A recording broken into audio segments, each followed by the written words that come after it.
Hello everyone, कैसे हैं आप सब। एक बार पुनः शिव कोचिंग क्लासेस पर स्वागत है। उम्मीद करता हूं आप सब अच्छे होंगे, मस्त होंगे, बेहतर होंगे, आपकी पढ़ाई बेहतर चल रही होगी।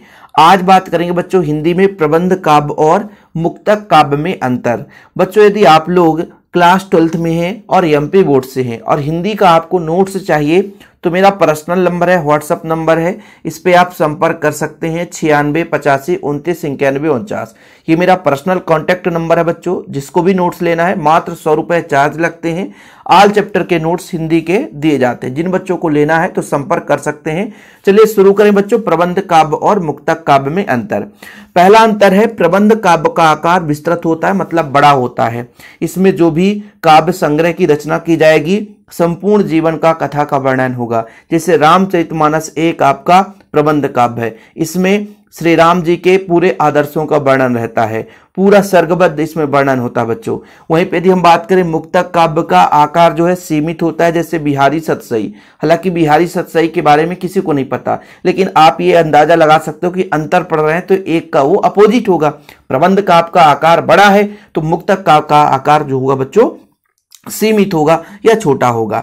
दूसरा है प्रबंध काव्य में कथा क्रम होना अनिवार्य है। कथा का क्रम का तात्पर्य यह है कि जैसे रामचरितमानस में आप पढ़ते हैं तो पहले श्री राम जी के जन्म के बारे में वर्णन होता है, फिर बच्चों उनके बाल शिक्षा के बारे में वर्णन होता है, फिर उनके विवाह के बारे में वर्णन होता है, फिर विवाह के बाद राम वनवास जाते हैं, फिर वनवास में क्या क्या घटना घटित होता है, इसके बाद सीता जी का हरण होता है। मतलब कथा का क्रम होना अनिवार्य है, मतलब एक निश्चित क्रम में वर्णन होना चाहिए। लेकिन मुक्तक काव्य की बात करें तो इसमें कोई कथा क्रम का होना अनिवार्य नहीं है। एक छोटा सा आकार है, किसी एक घटना को लेकर रचना कर दी जाती है।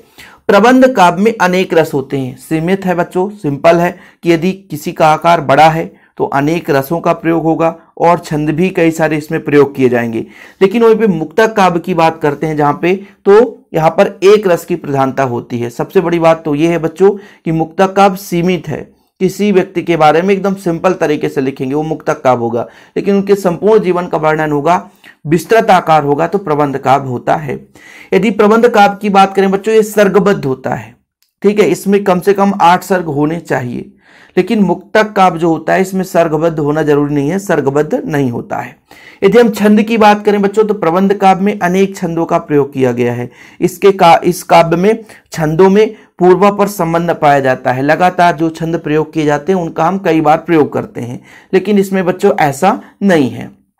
आचार्य रामचंद्र शुक्ल जी ने बोला था कि प्रबंध काव्य एक विस्तृत वनस्थली है। आकार बड़ा है, जैसे मान लीजिए एक जंगल है, ठीक है, वो बड़ा आकार है तो उसको नाम दे दिया उन्होंने प्रबंध काव्य। लेकिन उसी एक छोटा सा जंगल का गुलदस्ता ले लिया जाए, ठीक है, एक चुना हुआ गुलदस्ता, एक छोटा सा पौधा ले लिया जाए तो वो मुक्तक काव्य हो गया।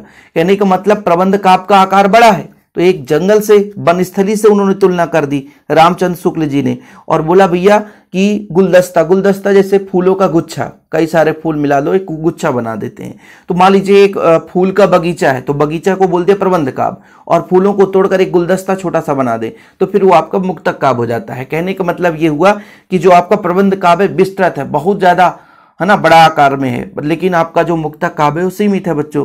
एक उदाहरण तैयार कर लो कि प्रबंध काव्य का एक उदाहरण रामचरितमानस और मुक्तक काव्य का एक उदाहरण बिहारी सतसई। लेकिन आप लोगों से गुजारिश ये है कि इन प्रश्नों को आप लोग, जैसे मैं अंतर करा रहा हूं, इसके पहले भी मैंने कई वीडियोस प्रोवाइड किया है, उसे आप इग्नोर मत करना, तैयार जरूर कर लेना। एग्जाम के दृष्टिकोण से वेरी वेरी वेरी इंपॉर्टेंट है। जो बच्चा भूल रहा है कि ये नहीं, कोई बात नहीं भैया देख लेंगे बाद में, तो ये आप लोग बहुत बड़ी गलती कर रहे हैं। जैसे मैं समझा रहा हूं इसको थोड़ा अपने माइंड में बैठाएं। सबसे पहला तो आपके मन में बैठना चाहिए कि प्रबंध काव्य का आकार बड़ा है और मुक्तक काव्य का आकार छोटा है। एक एक एग्जाम्पल होना चाहिए, जैसे रामचरितमानस प्रबंध काव्य है, बिहारी सतसई आपका बच्चों मुक्तक काव्य है। इसके बाद प्रबंध काव्य जैसे रामचरितमानस में कथाक्रम एकदम अनिवार्य रहता है बच्चों, एक निश्चित क्रम में पूरा का पूरा रचना किया गया है, और मुक्तक काव्य में कथाक्रम की कोई जरूरत नहीं है। प्रबंध काव्य में अनेक रस प्रयोग किए गए हैं, लेकिन मुक्तक काव्य में एक ही रस की प्रधानता होती है। प्रबंध काव्य सर्गबद्ध होता है, जबकि मुक्तक काव्य जरूरी नहीं कि सर्गबद्ध हो बच्चों। तो ये आप लोग स्क्रीनशॉट ले सकते हैं। बाकी यदि आप एमपी बोर्ड से हैं, 12th क्लास के हिंदी का नोट्स चाहिए आपको, तो भैया ये नंबर है, इस नंबर पर आप कांटेक्ट कर सकते हैं। बेहतरीन रूप से हैंड रिटन नोट्स कुछ मिलेंगे, कुछ टाइपिंग के इंपॉर्टेंट क्वेश्चन आंसर मिल जाएंगे। ओके बच्चों, वीडियो पसंद आए तो लाइक करके शेयर जरूर करिएगा और ऐसे वीडियो पाने के लिए चैनल को सब्सक्राइब कर लें, बेल आइकन भी प्रेस कर लें। फिलहाल अभी के लिए इतना ही। जय हिंद, वंदे मातरम।